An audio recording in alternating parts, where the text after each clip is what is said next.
Okay, so my opponent talks about Socrates and how we learn through defining things. So if we should learn one thing, it's that the person who defined this term, the person who created this term, defined it in a socialistic nature. Now that should just be the end of the debate. There really shouldn't just be a debate after that, because he said it, he created the term. It didn't start in the 1700s, it didn't start with Jefferson or whoever other founding fathers we want to point to. It started in the 1920s and early 19-teens. It's kind of arbitrary, but anyway. My opponent said also that slavery isn't compatible with the American dream, as he defined it.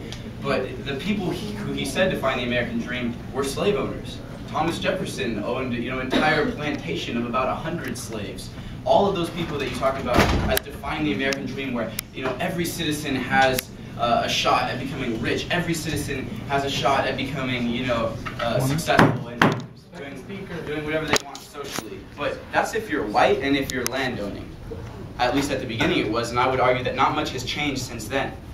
And it's still difficult for people of color and people of lower class to rise to the top. And that's a wonderful story. But the fact that that's an exception is it really just proves my point that the reason that that's not a common occurrence.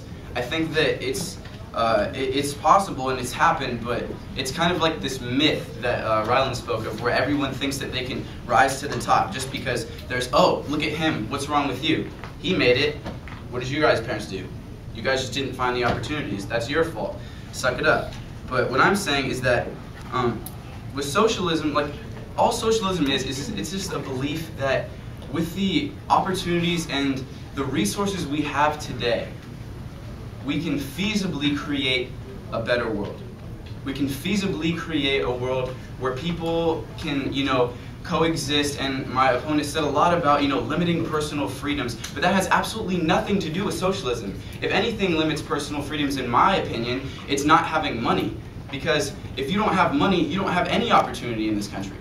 And that's a fact. So, in reality, socialism is just, it may be utopian, and some people, say it's idealistic, but if we're not looking for the best world that we can get, what are we doing here? Honestly, look around, what are we here for? If we're not trying to get the best world that we possibly can for every person. And I'd like to end with a clarification of competition and cooperation. I believe that competition is an incentive for the insecure, but cooperation is an incentive for the practical. And with that, please support the proponents. Thank you.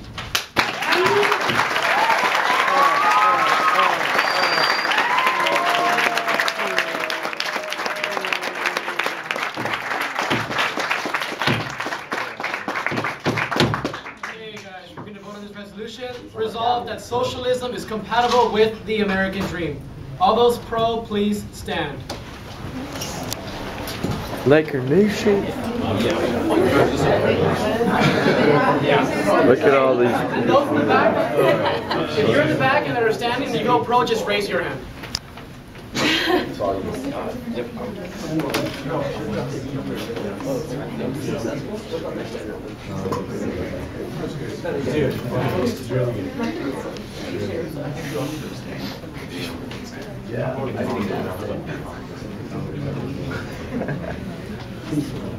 Hey, Johnny, I'm filming.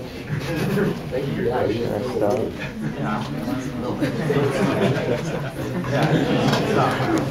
Yeah. Take that. All those cons, please stand. Gets it.